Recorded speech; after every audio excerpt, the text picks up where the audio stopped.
Okay, so let's look at the inside of this foldable and let's start with the definition of slope.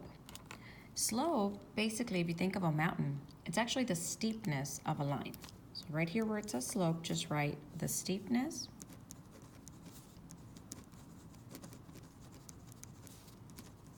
of a line.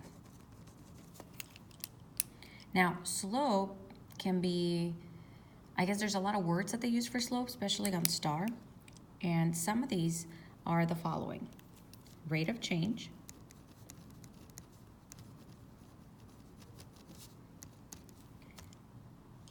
the change of y over the change of x,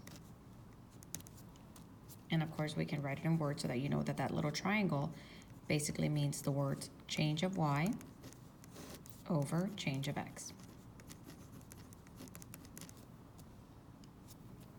And there's a formula to calculate slope, and that's y2 minus y1 over x2 minus x1. Slope is also the letter M. So think of mountain, M for slope, for mountain, okay? Now the first equation that we're gonna start with is the slope-intercept equation. That is probably the easiest one. I think you're familiar with it from last year. And that's the one that looks like this: y equals mx plus b. And obviously the reason why it's called slope-intercept is because it actually gives you those two pieces of information. The m is always the number next to the x, not the x, just the number next to it. So this is your slope. So that's what's called slope. And it also gives you the y-intercept. So I know the equation just says intercept, but it's actually the y-intercept. Notice how I bubbled in the sign, because if it says plus b or plus a number, then that means that it's crossing the y-axis up in the positive section. If it says minus a number, well then it's going to be crossing the y-axis in the negative part, okay? Now we learned from Mr. Slope Guy that there's four types of slopes. First one is the positive slope.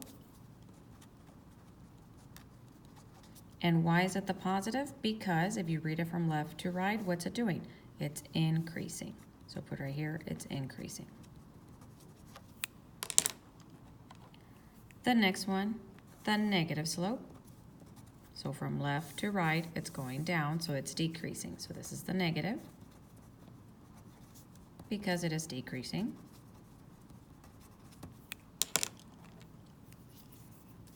Here's your zero slope.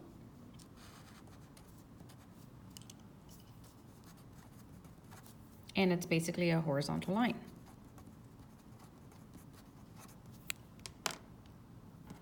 And finally, the undefined slope.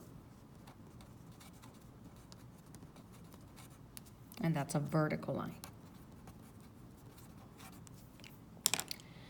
These two types of slopes, okay, their equations are special. Their equations are different than the y equals mx plus b. They look different. I like to call those our special lines, okay? So I'm gonna talk to you first about the horizontal line. I have this acronym. The acronym is HOY. H-O-Y, HOY. The H stands for horizontal.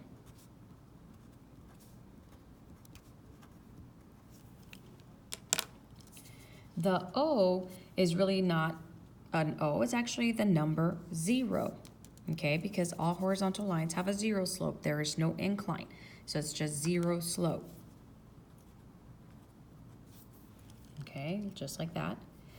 And the Y, that's because the equation of all horizontal lines is always Y equals a number.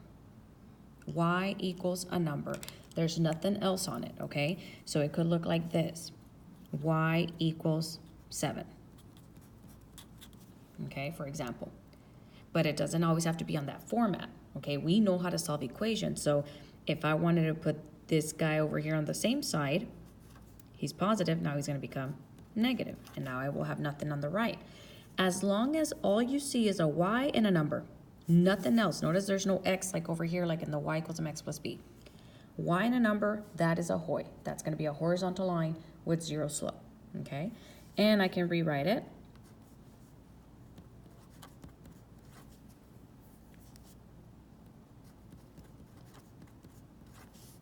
Okay, so all those versions right there, all I see is y in a number. That is a HOI line. Okay, so that's the acronym that I want you to memorize for the horizontal lines. Now let's talk about the other special line, the undefined. So I have this acronym, and it's VUX. So I'm going to write the acronym vertically because we're talking about the vertical lines.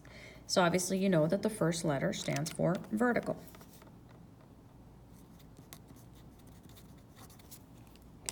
The U stands for undefined because that's the type of slope it's got, undefined slope.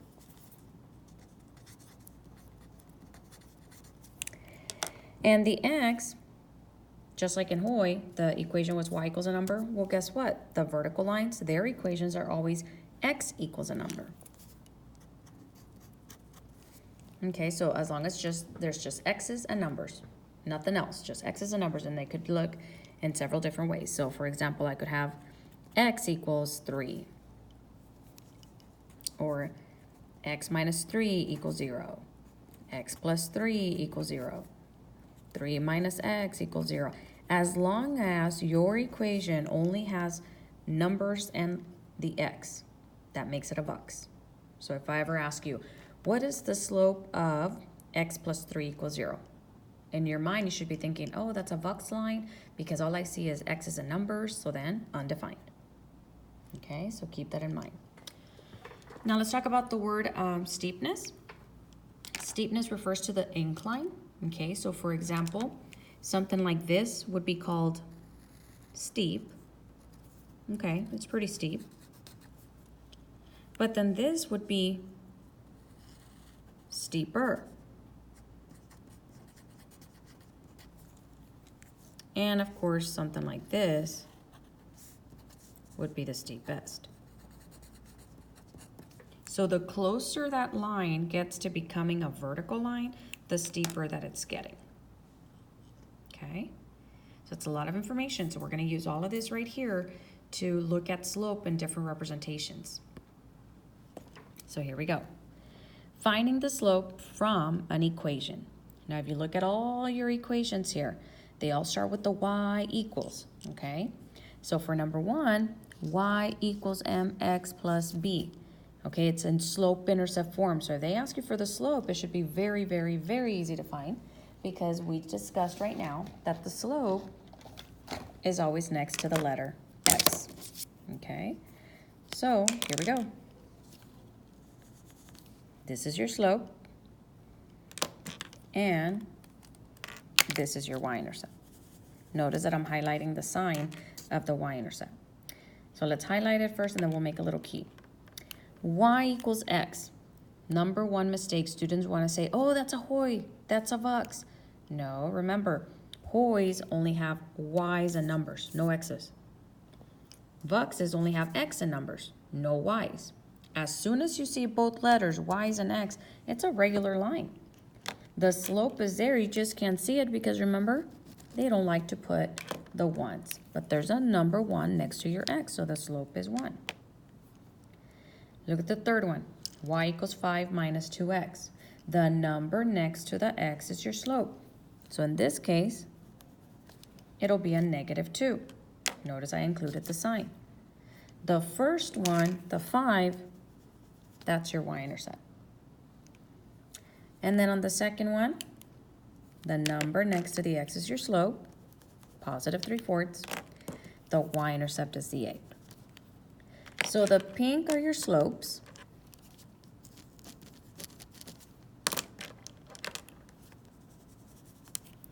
And the orange are your y-intercept. Now, let me go back to question number 2. If 1 is my slope, then what is my y-intercept? Oh, well, it's not there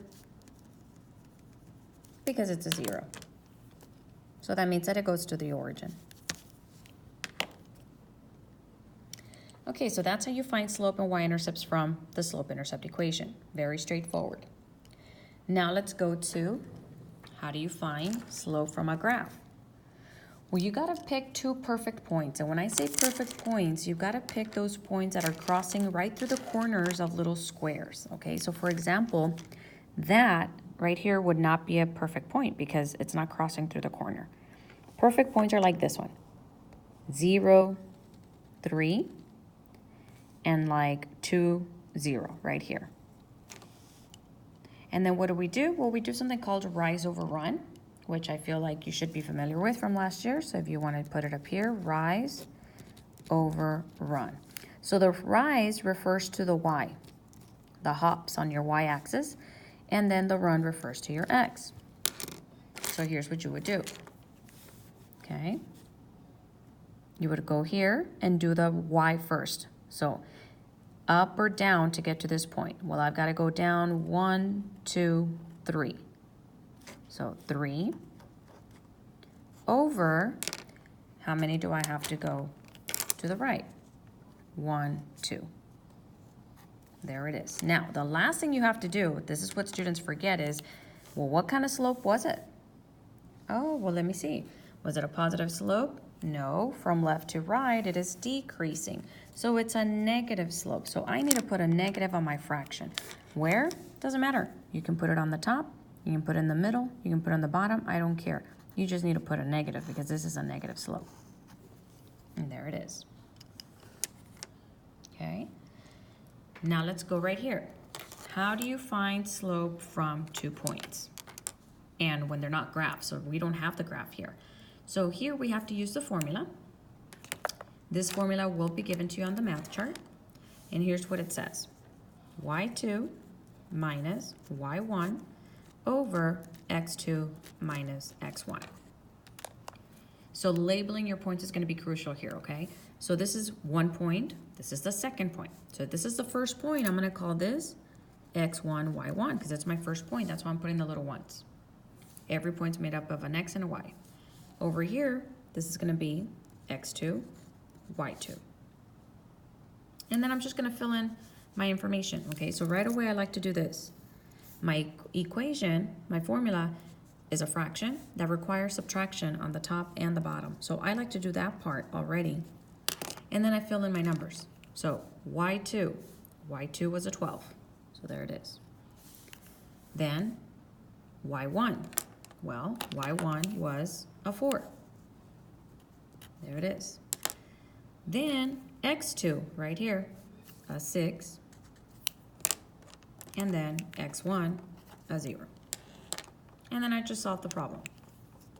12 minus 4, that's 8, over 6 minus 0, 6. And yes, it can be a fraction. All we got to do, though, is check, can I simplify my fraction? Well, in this case, I can. Both of these numbers are even numbers, so I can divide both top and bottom by 2, which my final answer will be 4/3. So the 4 is my rise, the 3 is my run. Now let's do it again. Label x1, y1, x2, y2. Put your fraction bar and your subtraction signs. These are going to be crucial. I'll tell you why right now. Here we go. y2, negative 1. y1, 7. x2, 2. x1, what's x1? Negative 2. That negative has nothing to do with the minus sign that is right there. That's why I like to do it in different colors. x1 is a negative 2, so I got to put it.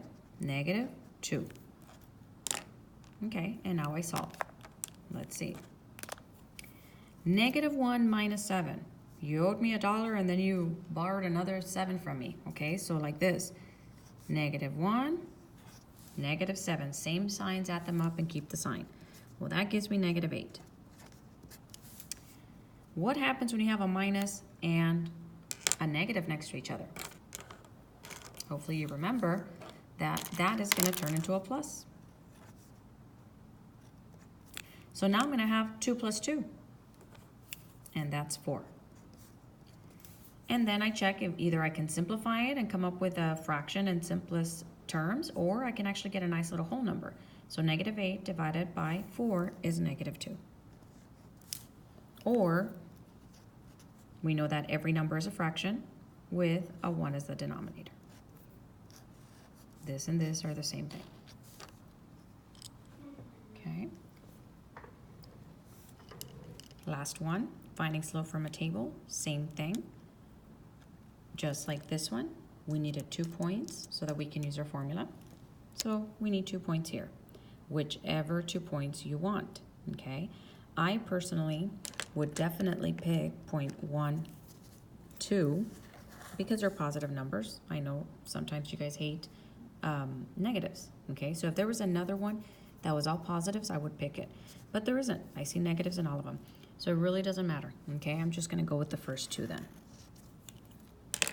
And I need a label. This right here is 0.1, negative 1, 6. So this is gonna be my x1, y1. This is gonna be my x2, y2. And I'm gonna keep using the formula.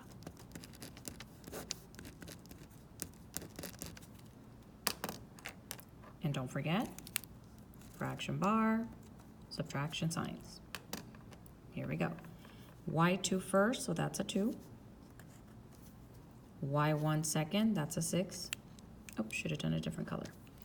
That's okay. Then x2, 1. And then x1's a negative 1. So make sure you put negative 1. And then just solve. I only had $2 and I spend 6. So I'm gonna end up with negative 4. And then right here, we know that a negative and a minus sign turns into a plus. So 1 plus 1, 2. Negative 4 divided by 2, that's a negative 2. Or you can write it as a fraction if you'd like.